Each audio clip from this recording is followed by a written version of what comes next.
starts They're now. not really predicting anything at this point. They're just saying this is what it is. This is, every day they're treating everything aggressively. Well, West Nile numbers keep climbing across Arizona with more people getting hospitalized with that disease. Yeah, the county has been trying to fog areas to kill off mosquitoes that carry it. And then we got more rain this weekend. We have live team coverage for you tonight, starting with Brianna Whitney. So, Brianna, did those showers just erase all their efforts? And we're going to learn more about that in a second, Nicole, but really these numbers of West Nile are concerning.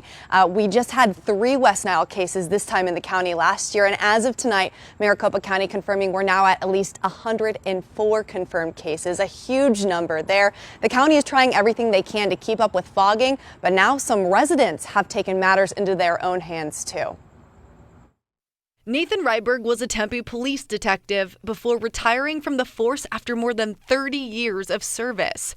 This Monday, Lori Ryberg isn't sure her husband even knows she's in his hospital room. I don't know that yet. I don't know if he can tell if I'm there. He's been in a medically induced coma since. Nathan was admitted to the hospital 9 days ago after barely being conscious and tested positive for West Nile encephalitis. He has been extremely ill in the ICU ever since, and Lori is now terrified one of their 13 children could catch the virus too, many of whom are adopted with special needs. So Lori hired somebody to fog the outside of their house and backyard for extra protection. If one of my kids got this too, oh my goodness. Sitting in an ICU is not an issue. It's the first time I've ever done it with my husband. In Maricopa County's Monday night newsletter, the top says today's key message: West Nile virus threat is significant. The county just fogged many areas and cities across the county Saturday morning, but then the rains came that afternoon, which will cause puddling of stagnant water again. The county says the fogging they did still had enough time before the rain to kill the adult mosquitoes, but now we're back to the beginning of the cycle after the weekend storms.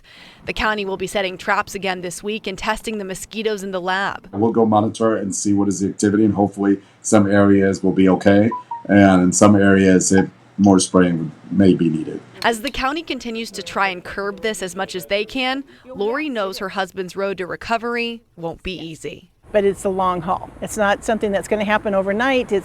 The brain has taken a significant hit.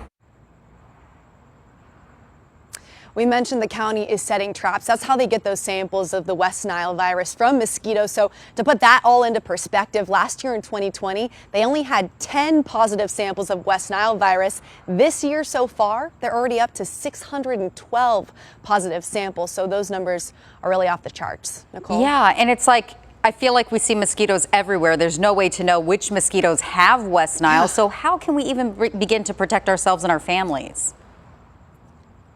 You're right. There's no way to know what mosquitoes have it and don't, so you really have to just go generalized here. Basically, make sure you don't have any standing water outside on your property. That's where they can breed and grow just within days. Make sure not to go out during dusk and dawn if you can avoid it, because that's when mosquitoes are out most. And if you are out, wear repellent. That way you can avoid mosquito bites. Good advice. Brianna, thank you.